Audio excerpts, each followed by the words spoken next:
l'éclairage public, on est en phase de test dans 2 quartiers. On a rencontré les membres du conseil local de sécurité en formation restreinte pour leur dire, parce qu'ils n'avaient pas donné leur avis, on les informer. Et puis on va les rencontrer une 2e fois dans le courant de l'été pour voir si les mesures que l'on a prises se traduisent par une augmentation de la délinquance ou une stagnation ou une baisse de la délinquance. Mais ce n'est pas de la politique politicienne, c'est de la politique de gestion.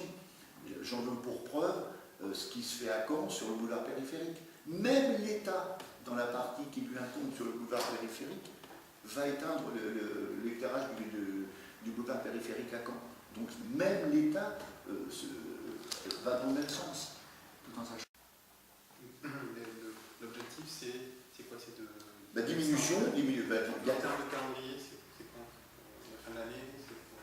Ah non, ça a commencé sur la zone test. On se revoit avec, oui, le 18 mai, on se revoit en comité restreint dans le courant de l'été pour savoir les conséquences, positives, négatives, mais ça va être généralisé, il ne faut pas rêver. Sauf, parce que c'était une question, mais je me suis posé la question aussi, lorsque j'ai vu ça.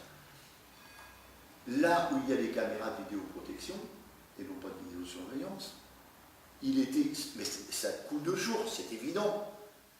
L'éclairage va rester. Sinon, ça voudrait dire que la caméra, on peut la supprimer parce qu'elle ne sert plus à rien.